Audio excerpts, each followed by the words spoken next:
Good evening, everyone. I would like to welcome you all for this webinar on demystifying cybersecurity and EDR. I am Kumar. I head the South business of CMS IT services. Few announcements which I wanted to share with you all before we start the webinar. First, during the course of the webinar, if you have any questions, you can raise it through chat. At the end of the webinar, there will be an option for you to ask questions as well directly. So with that, we'll start the webinar. Okay.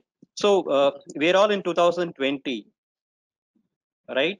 Year which we want to forget, but whatever happens, we'll never be able to forget this year because of whatever's happening from a COVID and other things. So let us roll back 7 years. If you go back to 2013, right?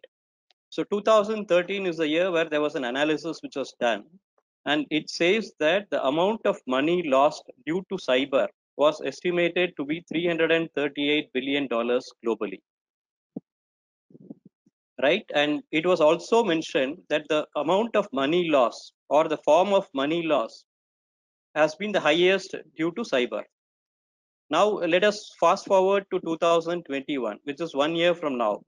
So the estimates say that in 2021, the amount of money loss which is going to happen due to cyber is estimated to be $6 trillion globally.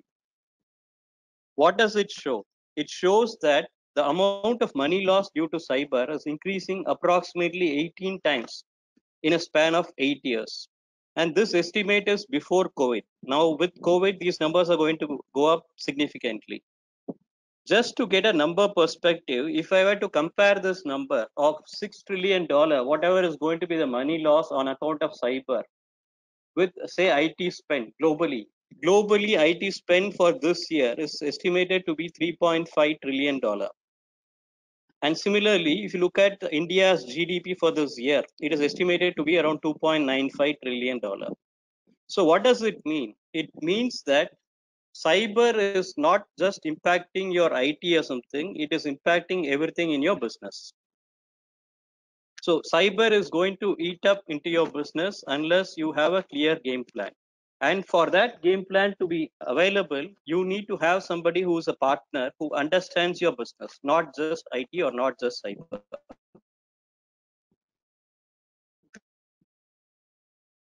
See, most of the time, whenever you engage, if you look at any organization, whether it is a manufacturing or a BFSI or a retail, there are different teams. You have an IT team, you have an infrastructure team, you have an application team, and there is a cybersecurity team. Most of the time, whenever there is a problem, so take an example of an application being working extremely slow. So infrastructure person can say it's an application problem. Application person can say it's an infrastructure problem. And both can also say it's a cybersecurity problem. It is related with some patches not being updated. It's like a tennis match, right? The ball keeps flowing back and forth between the players. And we also have a very odd scenario where the ball also hits the umpire, like whatever has happened in the US Open. So in this case, the umpire is more of a CIO, right?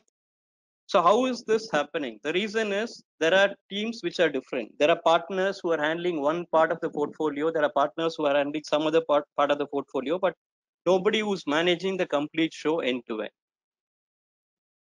Now, there are two different types of service providers we come across, right? One is a large global MNCs, large MNCs who are completely process oriented, who want to maximize their business across the globe. For them, India is also one more focus area, but it is not definitely an area where they want to do more. So what is the advantages and disadvantages of these kind of service providers? First, they are process oriented. But the disadvantage what you have is there is not going to be adequate focus from a customer satisfaction point of view. What happens? Assuming that you have signed up an SLA saying that you need to be managing the service window, say from 9 a.m. to 6 p.m. and 6:05 if there is a call, even if it is an S1 call, there can always be somebody coming back to you and saying that our shop is closed, you will have to wait for it tomorrow. So that's the biggest issue that you come across for a large organization. What is the other scenario which can happen? So there are smaller service providers, somebody who does infrastructure management or somebody who does application development, application maintenance, etc. Maybe their turnovers are in the range of 10 crore to 100 crore or 50 crores, etc. Right? So the biggest advantage what you get out of them is they are extremely caring. So they will go to any extent to help you. But what is the biggest disadvantage with them? One, you don't come across of replication of best practices, right? So it is like a pointed solution which is being supporting through which they are supporting you as an organization. But will you be able to understand what is happening in your equivalent accounts from an IT point of view? How things are improving? The answer is no. There is no adoption from a technology point of view. They might be using a certain technology and they will continue to use that technology. So you're kind of getting locked to a particular technology. It's like using an outdated mobile phone. It is completely obsolete. So that's the biggest issue that you have with a smaller organization. How are we different compared to these two things? As an organization, CMS IT is also process oriented, but the focus what we bring in is in terms of personalized attention. We believe that we should treat each customer as a unique customer and we should give a personalized attention. So what is that we are talking about? We are an organization which has got a legacy of 40 plus years, but with a new age dimension of more than 5 years. What I'm trying to tell you is, as an organization, we got registered as an individual entity some 6 years back, and the focus is completely in terms of being process oriented at the same time providing personalized attention. We have around 6,500 employees working for us. We have around 220 locations being supported, and there is a lot of work being done to ensure that the service what is being provided is best in class service. So the key differentiator what we bring to the table is personalized attention. Now, having spoken about personalized attention and also having spoken about the ball being hit back and forth like a tennis ball, what is the difference that one can bring to the table? If at all somebody has to work with an organization, he should have offerings which cuts across everything, and which is what we bring in. So as an organization, CMS IT is involved in the complete landscape of IT, starting from consulting to system integration to product supply to information managed services to AMCs and application development and application maintenance. We are also into the next generation offerings. So what it means to you? One, we understand your complete landscape. And if you look at some of these offerings, the touch points are not just IT or security, it goes beyond that. So there are some offerings like robotic process automation, digital experience, where we work closely with different functions. You name it, any function, whether it is sales or marketing or digital or electronic banking or manufacturing, everywhere there can be an alignment between CMS IT and you. So that is the biggest advantage that we bring to the table. This happens because we have offerings cutting across everything. And the advantage that is, we understand the business, and our cybersecurity policies or process, whatever we will help you to adopt, will be aligned with your business, and which is what we call as defensible cybersecurity. Now we are getting into a COVID era. So everywhere there is a lot of issues. A lot of people are losing jobs. Organizations are finding it difficult to sustain and things like that. But there are few organizations who have been doing extremely well. In fact, one of the organizations was saying that they were able to do a sales much more higher than the normal scenario is. And it was also a retail organization. What is the difference that they were able to bring to the table? The difference is in terms of adopting digital.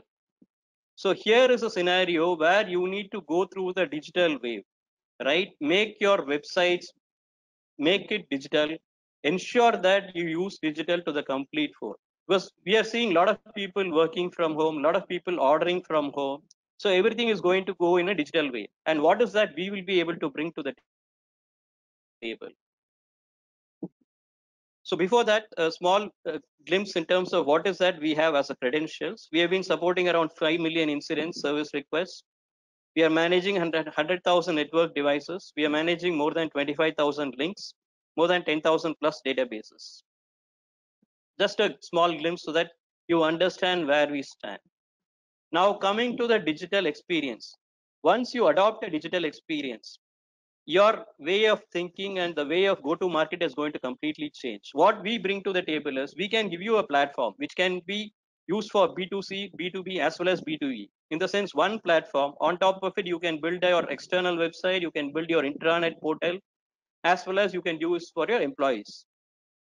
Now, just think of a situation wherein you have a portal and you also bring in automation. That is going to be a very powerful combination, right? We can bring chatbots which can work 24 cross 7 without any human intervention, without taking any breaks, and work closely with you. So, a combination of a digital experience with automation is like a double barrel gun. Now, on top of it, if I bring in a cybersecurity layer, encapsulate it with a cybersecurity layer, it acts as a very powerful tool, and which is what we can bring to the table. If you're looking at application modernization, you want to change your applications, adopt digital, or get into automation, or go through cybersecurity, we are there to support you on this. Just to give you an example, we have implemented bots in our SOC, SOC in Bangalore. Through the SOCs, we have been able to reduce the time of analysis of reports, and it works without any human intervention. So just imagine how helpful it will be from a cybersecurity point of view. With that thought process, I am handing it over to Agni, who is a director for cybersecurity, who will take over from me and explain you all how we can help you make your environment secure. Thank you.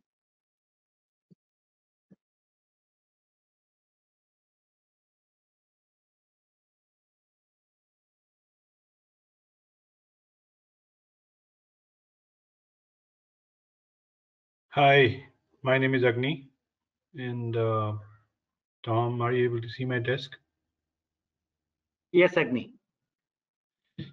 Thank you. So I'm just taking over from where Kumar has talked about it, and I would want to welcome all of you once again to today's webinar on trying to demystify the cybersecurity challenge. And I will walk through multiple stages of whatever that you are experiencing today post COVID-19, and how these challenges are landing upon your table, what you can do to handle it, and how we can contribute to what you're trying to do.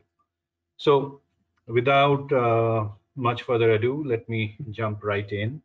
And let me start by telling you that we've launched Defensible Cybersecurity on the 14th of May. And since then, we've had quite a lot of communication with our clients, and we've engaged in newer contracts, and we've also gone from creating procedures to automating cybersecurity. It's been a fantastic journey so far. Having said that, let me start by telling you what defensible cybersecurity actually is.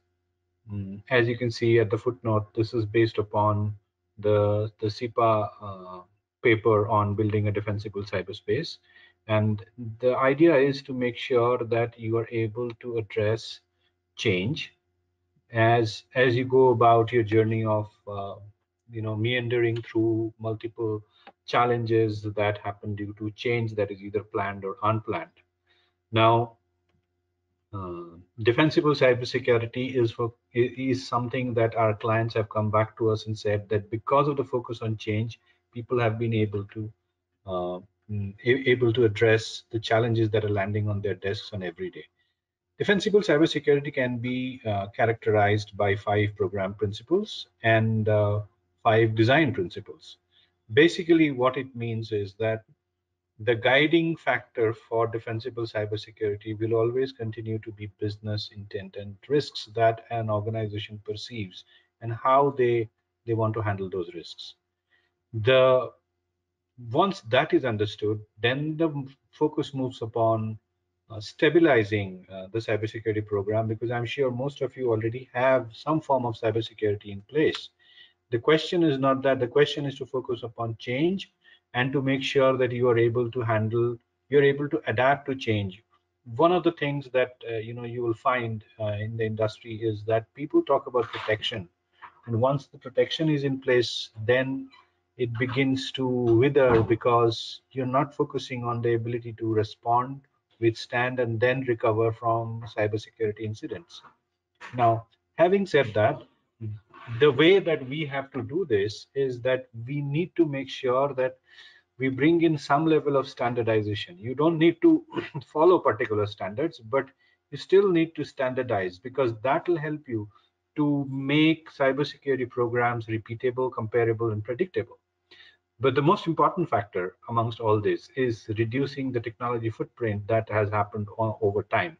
Everybody, and as I will go through further slides, you'll realize everybody comes to you and talks about how they have the best product in terms of the technology. And probably all of you have got multiple technologies for cybersecurity on the ground. ESG did a study on it, and there are anywhere between 5 to 200 different cybersecurity protection technologies that exist in various companies, depending on your roadmap to building cybersecurity protection. Now, defensible cybersecurity has its baseline into standards. We use NIST cybersecurity framework because it gives us the ability to go to clients and help them respond and recover.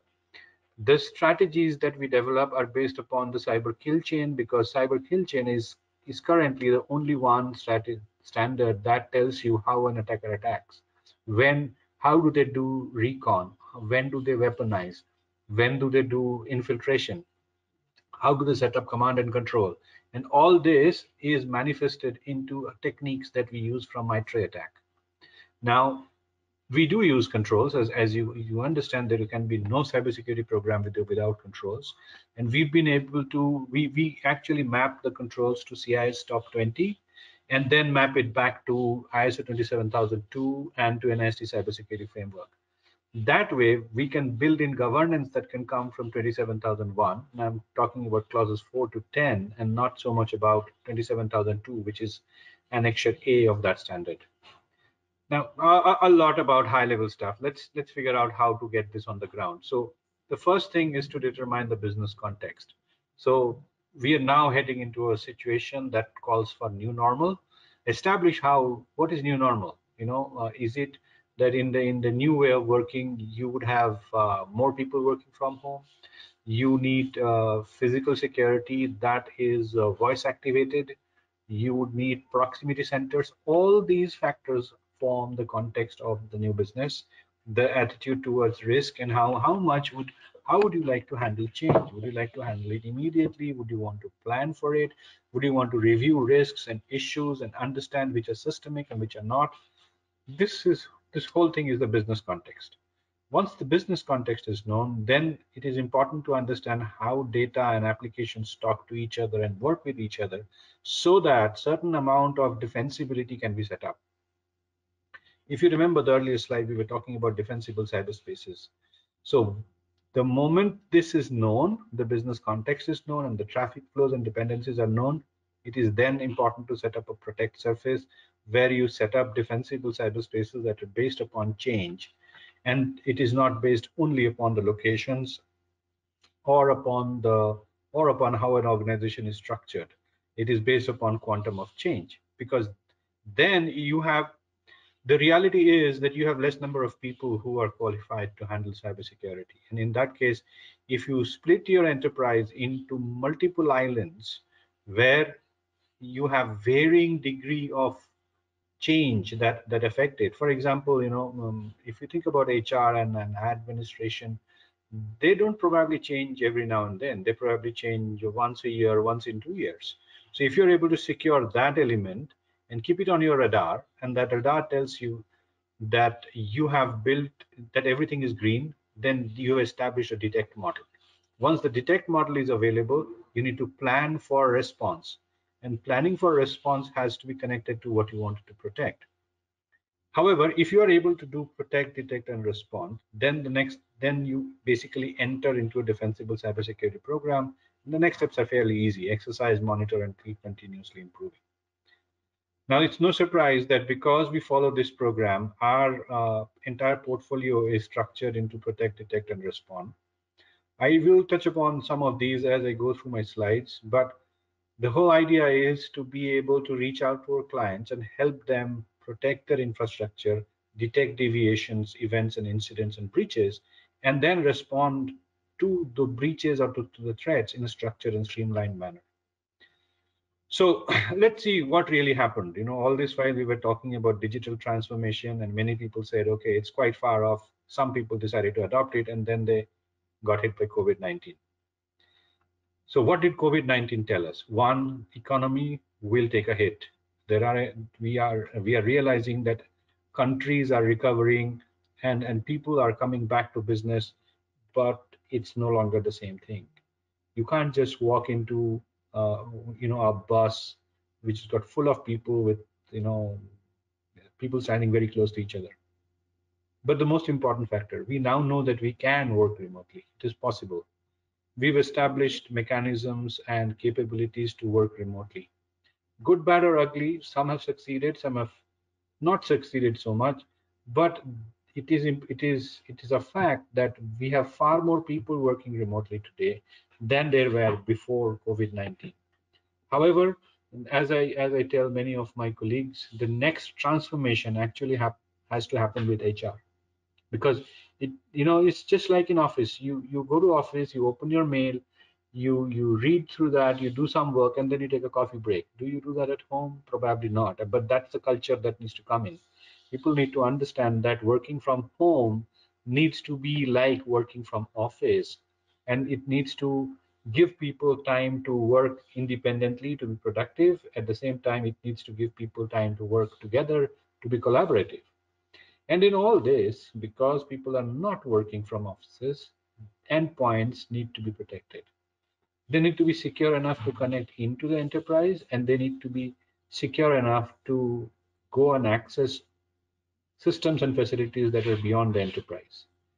All this is presenting a challenge, a conundrum that we keep wondering what to do. We know we have resources at hand, and we're still wondering what to do.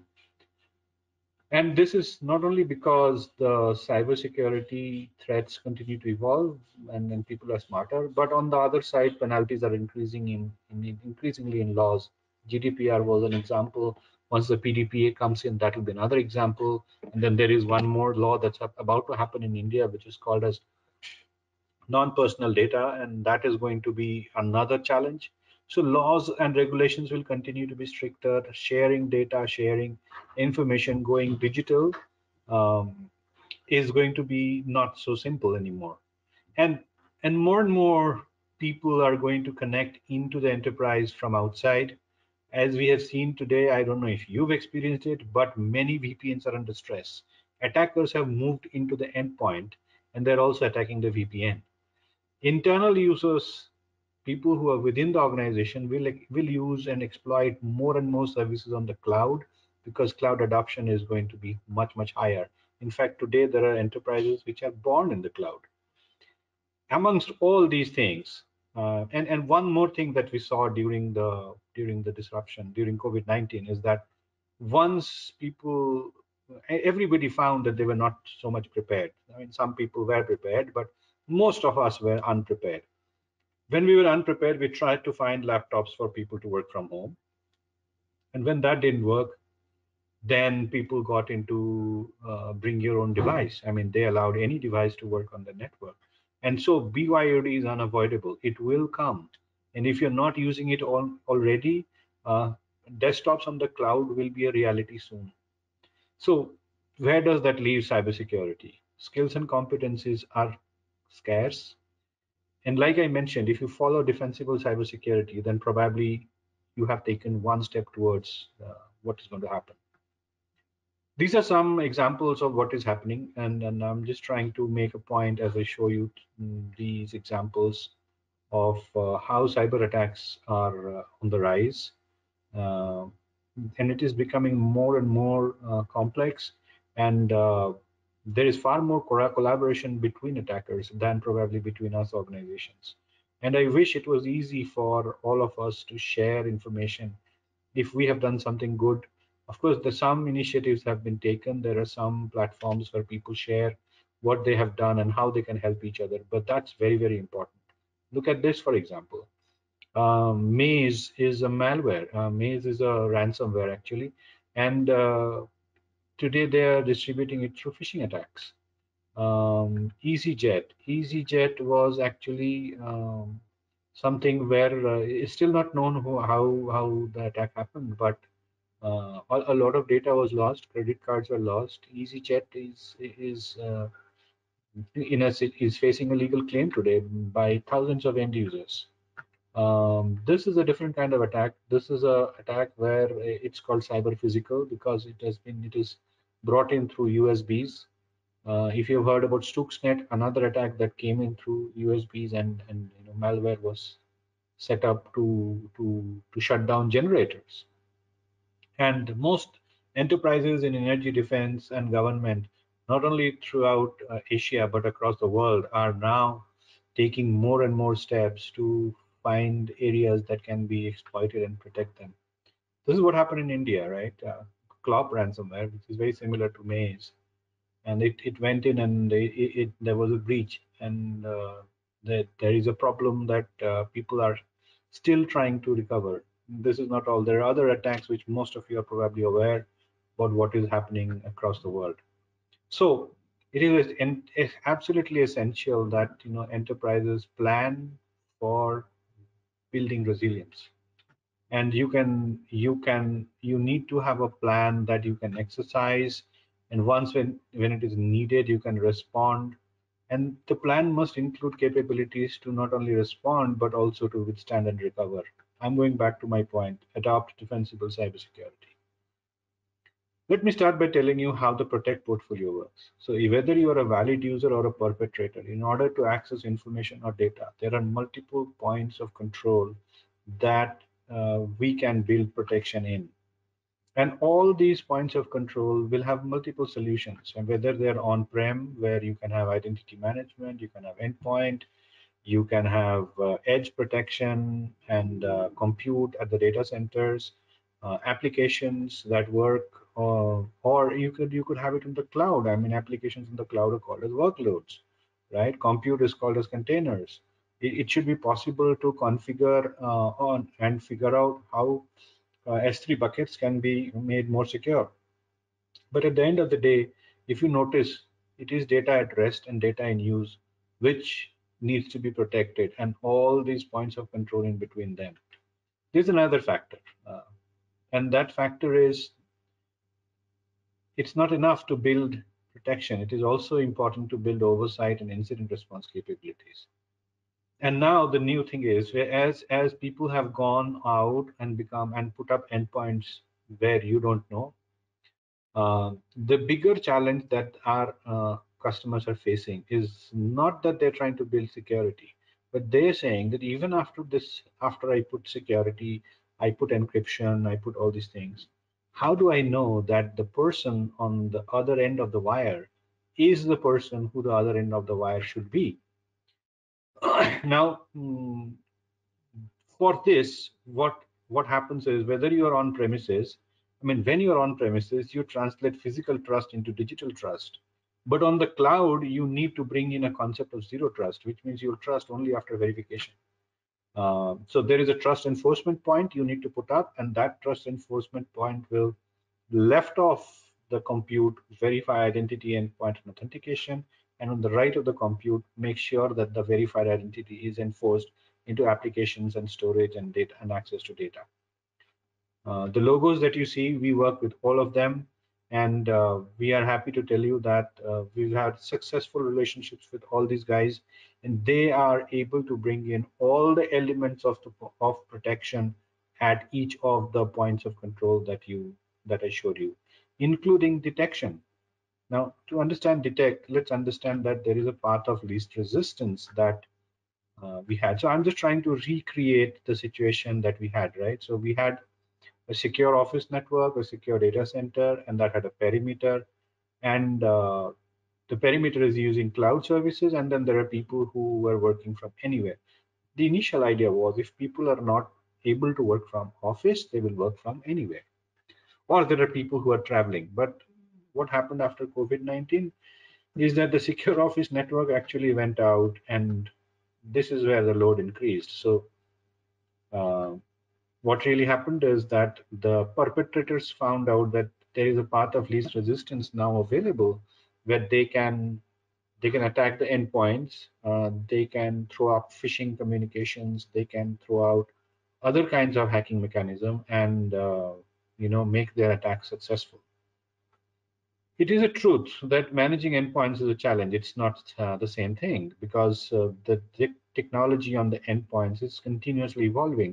And I'm not talking about cybersecurity, I'm talking about the endpoints. There are many kind of endpoints, right? Depending on the business you have, there is also operational technology or OT, which is now an endpoint. IoT or Internet of Things is an endpoint. Other endpoints include cloud spawn desktops, right? So the endpoints are actually diversifying, and they're just spawning up everywhere. But the challenge remains the same. We need to make sure that the endpoint is protected. There is malware that you need to take care of. You need to enforce policies. You need to make sure that data leak is addressed. You need to make sure that special accesses like privilege access is managed. You need to make sure that the endpoints are able to connect to the systems that they need to connect, which are within the enterprise. They have that access and they are able to do it securely. You need to make sure that the endpoints have necessary authentication. There is also trust but verify, which is zero trust is what you need to build in. There is behavior analytics and a whole host of things.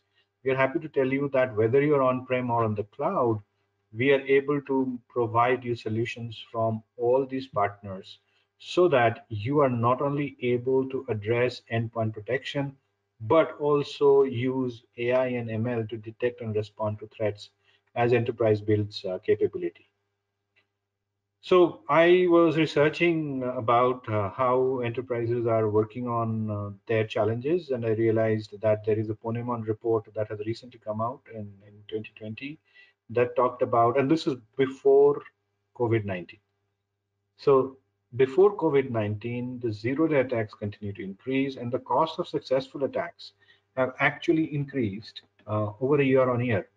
Now, the point is, the reason that I'm showing you this study, because it does a detailed analysis on how security teams were able or unable to detect and address endpoint attacks. And what you see in the boxes are some of the challenges that they had. One, there was delayed analysis and detection. Normal time between the incident happening and a detection of that incident is established to about 96 hours. Now, that's a lot of time, right? And then there is correlation that needs to happen, and then there is validation that needs to happen. There needs to be enrichment to figure out what is really going on, so that you are able to then detect whether lateral movement is happening or not, and if you can protect all that. So there are multiple issues, and it is not coming out as very simple. But let's try and demystify detection itself. There are three ways you can establish somebody is a perpetrator. One, you have a rule that indicates a threat actor. So like a firewall, you can say that anybody uh, who doesn't match up with the rule is a perpetrator. Or you have a signature like you have on your antivirus. And today you have behavior-based deviation detection. And this is not only behavior analytics. This is there in most computer systems, including the zero trust. Uh, you know the trust enforcement point that people have built into zero trust solutions. The idea is that when there is an attack, you are able to detect what is normal behavior and what is the deviation from that behavior. Once deviations are known, then the deviations can be triaged to find out if the deviations are actual, are normal or they're abnormal, or as we call it in the security world, false positives or false negatives. And then if there are events, then you get some people to go and resolve those events, and so that things can be normal. You don't need to be alarmed anymore. However, if there are incidents, and if those incidents lead to data breaches, then that is something that you need to worry about. So which means it is not only important today to detect what is going on, but also to have a structured response to uh, cybersecurity incidents. The good news is that the next generation in detection has already arrived, right? So you've seen how your consoles are able to detect a perpetrator, and then came SIEM, which would do log correlation and early detection. But SIEM has a lot of noise. It does generate data, and it is continuing to be a challenge for many security analysts to distinguish noise from actual security incidents that you need to manage. And now the next generation is here, where you integrate detection across multiple devices. You're able to build in a machine learning database which can understand what that noise is able to filter out that noise, which is able to bring in some elements of artificial intelligence, including cognitive correlation. It is able to automate incident identification and reporting. And most importantly, it is able to establish a command and control so that you can have automated and manual response when incidents occur. What we have done at CMS IT Services is that we've set up an integrated cybersecurity command center. We call it I3C in multiple cities and with a fail-safe capability in Bangalore and Mumbai. So all the services that you see under CyberSecOps being a short form for cybersecurity operations, are offered from these two locations, and real-time reporting and dashboards are set up so that our clients can get advantage of it. What we've also done is that we have built in robotic workers in there, and today for some of our clients, these robotic workers are enhancing and or rather increasing the cybersecurity maturity of our clients. I'll give you an example. If you have, let us say, I don't know, if you have more than 5 endpoint protection tools, then analyzing the data that is coming on those tools and putting them into an MIS so that you understand what the risks are and how to handle those risks is a nightmarish job. And for one of our clients, they have 9 tools. And these 9 tools give out reports in multiple consoles. Until recently, they were doing it using a full day. They would take a full day to find out and generate the MIS reports. What we are doing today with the help of automation, we are able to bring that down to 15 minutes. Now, which means they used to take one full day to find what has gone wrong and 2 full days to fix what they found, because in any case, if they have to run the audit, the whole thing again, then they will take another day. So they would run it weekly twice. And now with this coming down to under 15 minutes, now people are able to address it within the same day. Now that has increased the cybersecurity posture of the customer. Automation in cybersecurity benefits 2 ways. One is that automation is, forget the fact that it takes out the human element. That is a known factor in automation. But there are 2 big advantages. One advantage is that it reduces your time to react, so that increases your cybersecurity maturity, and you can build in automation in your remediation programs also. So what we've done is we've built in a security intelligence layer where we take the client's unique business context and then complement and enrich it with information coming from multiple locations, including threat models. And then we are able to give to our clients additional data, because when you automate, you generate logs, and these logs can be studied for additional intelligence that can be built into to give our clients an additional layer of security. Having said that, should there be incidents, then of course the response part comes in, where you start planning well and early in advance. You operationalize, exercise, train, and optimize. And then should something go wrong, you set up a crisis and command, begin threat hunting, and try and isolate and make sure that the damage is the least. Having said this, our detect portfolio does naturally includes an SIEM. It includes integrated threat detection and response, automation driven cybersecOps, like I explained. We've also been able to work with deception technology and the way it is able to stop lateral movement. And like any other organization, we are a CERT and enlisted audits and assessment capabilities, and our auditors go around helping organizations become more and more compliant or build up defenses. But detection needs response, and there could be many strategies for response, right? And all these strategies could be implemented either in a traditional way, or you could build technology to make sure that these strategies are implemented. Some of it could be automation as well. If you look at an incident and incident response, there are and this is my way, And this is not the final way, this is one of the ways, but broadly it covers everything that incident response includes. It may be done differently by different organizations, but ideally they do all these things. So you need to act before an incident, during an incident, and when an incident happens, so that you are able to address the incidents and reduce the impact of an incident for an organization. That brings me to endpoint detection and response. There are many technologies on the endpoint today. EDR is a newer technology, and EDR is a very powerful mechanism because it takes away the need for a cybersecurity analyst to react after an incident has happened, because you've lost crucial time.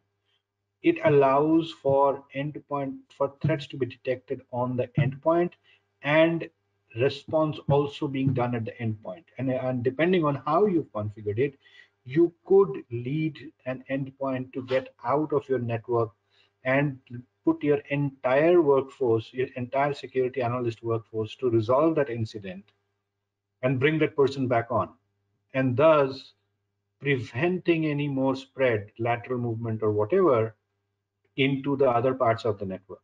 So what is endpoint detection and response? And there are two parts to it. One is pre-infection, and the second is post-infection. So there are stuff that we need to do pre-infection, so that we are able to not only uh, and it works as a cycle, right? So you do activities pre-infection, so that when an infection happens, you are able to bring in the full force of EDR and attack it.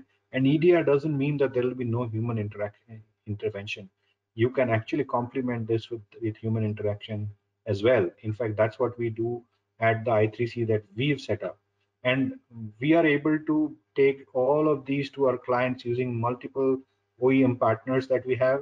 And each of these OEM partners have different capabilities and different levels of capabilities that they have built in. Some have got a full-scale EDR, which also comes with application level feasibility. Some are able to complement their EDR tool with other tools in an integrated manner to give much higher level of control.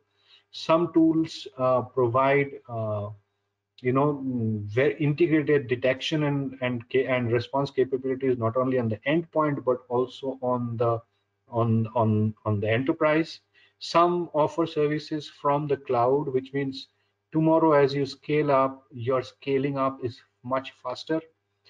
Some offer their services by making one intelligent device that is able to control every other devices across the network. I mean, I don't want to get into the technology, because that's not what I'm here for. What I'm trying to tell you is, as system integrators, we understand the differences and the common platforms that each of these tools bring on the table. And depending on the requirement, we are able to configure necessary tools that is able to reduce the technology footprint at an organization. I have just two more slides to go. So one of the things that I read was interesting to read at in the Ponemon report.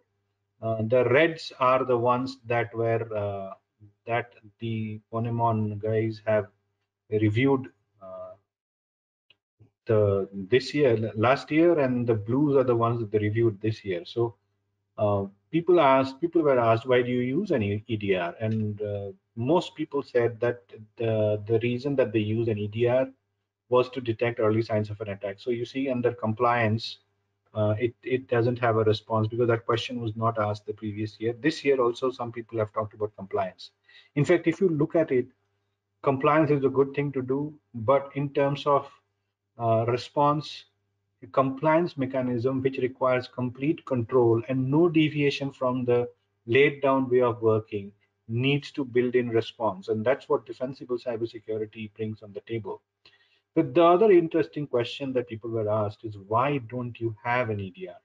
And and the fact is that many people did come across and say, and that's the interesting part, that it's not effective against new or unknown threats. But the reality is that it is possible to handle new and unknown threats if you configure the whole thing correctly. So in summary, there are 9 questions which should be going through your mind at this point in time, and If you have these questions, reach out to the salesperson who's nearest to you and call us, and we are more than happy to engage and talk to you. And we understand that your challenges are very specific to your environment, hence your solutions would also need to be structured that way.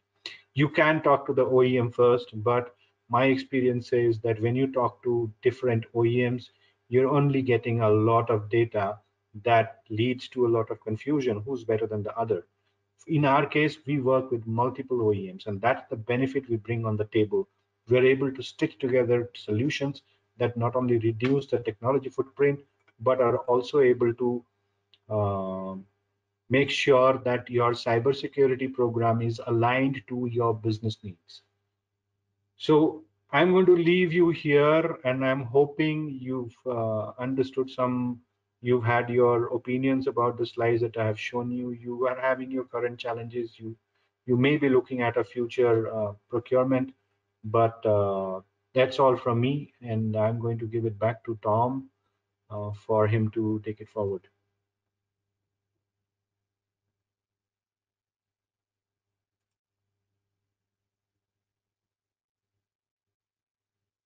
Okay, so I will open the line for everyone, and if you have any questions, you can ask the questions. You need to unmute from your side, and you can ask questions.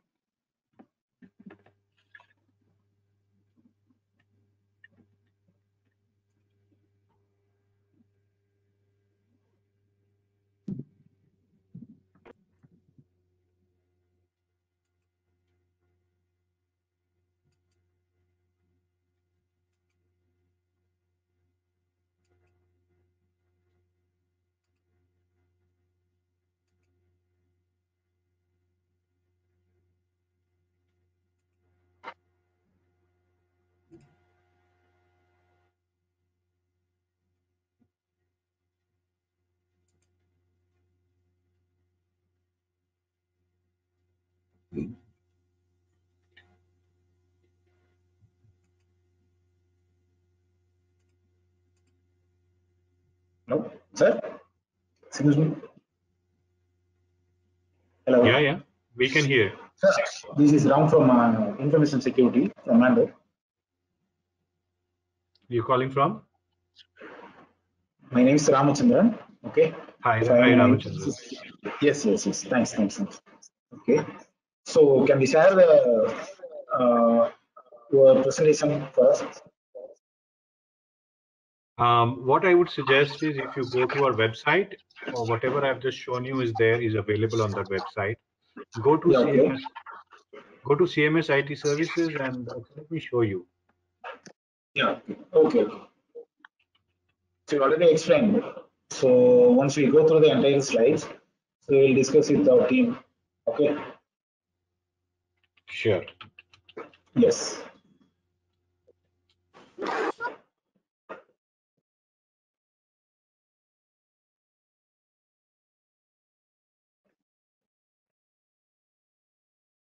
Are you able to see my desk? Yes. So you need to go on. So this is the landing page. Okay. This is what talks about CMS IT services. And if you go Okay. here and click on cybersecurity, you Yeah. will Okay. get this enterprise cybersecurity framework. So you will get the three portfolios I talked about. You will see how defensible cybersecurity matters to who you are and how you address this. If you want to know more about defensible cybersecurity, you can click here and it will show you what defensible cybersecurity is. And the fact that Gartner has actually come out with a document that Yeah. Okay. talks about characteristics of defensible cybersecurity. Or you could go here and go to the protect portfolio, and you will see our protect services, identity protection, endpoint, edge, compute, system, storage, and data. And or you could click here to read more about the detect portfolio. And this is what the detect portfolio is, what I was showing you. Then you have the Respond portfolio, and the Respond portfolio has all these services that are mentioned here. And if you want to understand more about the integrated cybersecurity command center, the command center details are available on this page. Yes. Thank you so much. Yes, thank you.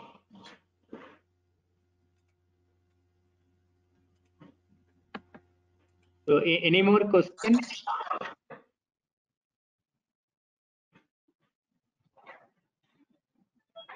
Hello. Sir?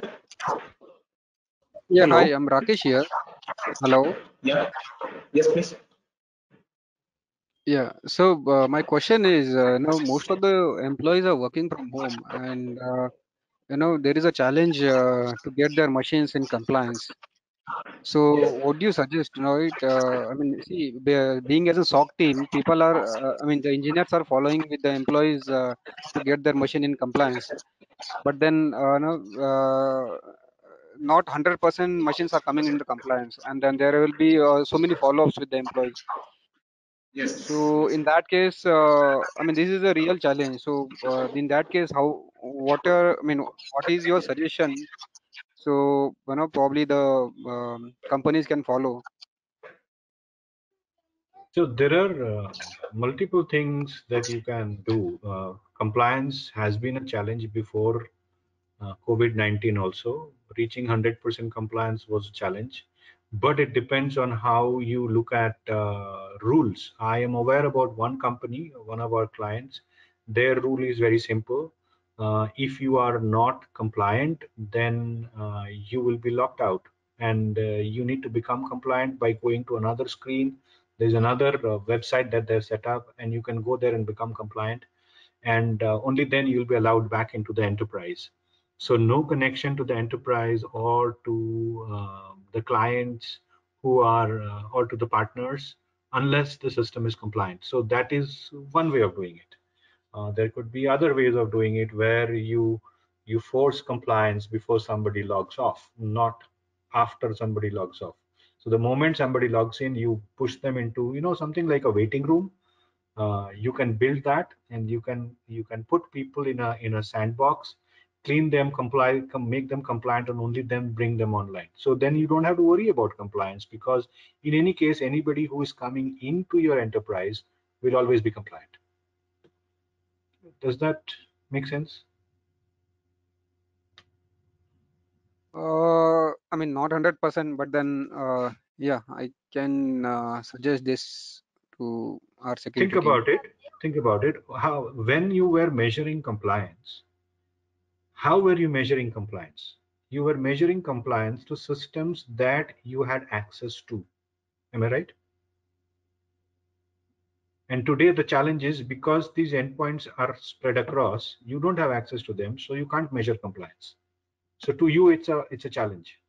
So what you should then do is you should make sure that you are able to create something like a sandbox, or the other mechanism I told you, whatever suits you. You are able to create a mechanism that anybody who crosses a particular gate is always compliant. Think about COVID-19 and the human and how organizations are doing it today. So if you come to the gate of an organization, they will take your temperature, they will ask you to wash hands. The whole idea is to make sure that this person who's coming in is not coming in with a fever. Some people do oximeter readings.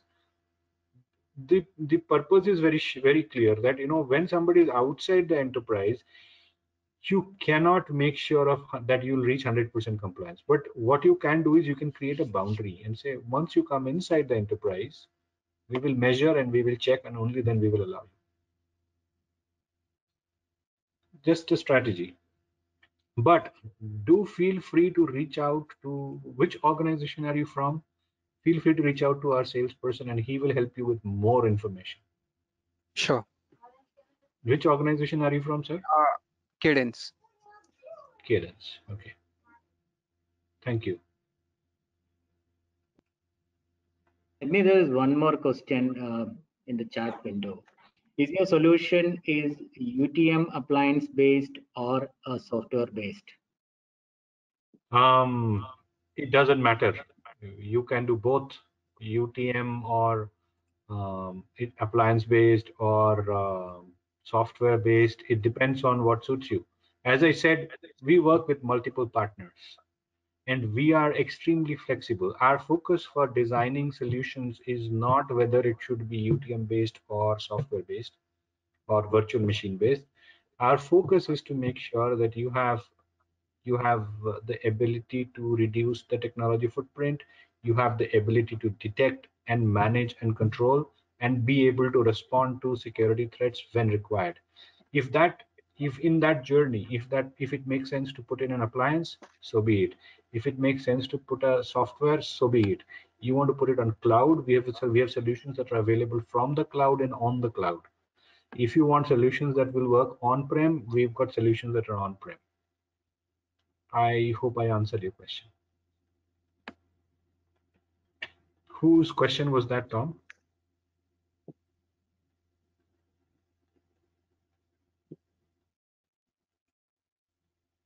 Question was from Prasad Rao. Mr. Rao, it will be nice if you let us know which organization you're from, then someone in CMS IT can reach out to you.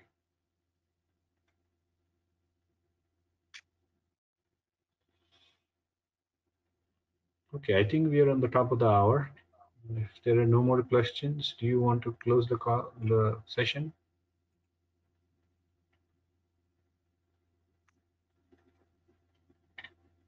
Okay, sir.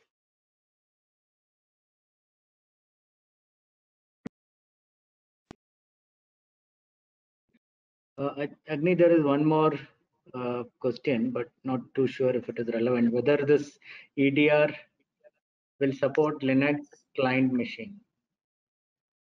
There are Linux-based EDRs also, but what you're asking me is a very specific technology question, and yeah, do let us know if you're looking for Linux. Then someone can reach out to you and help.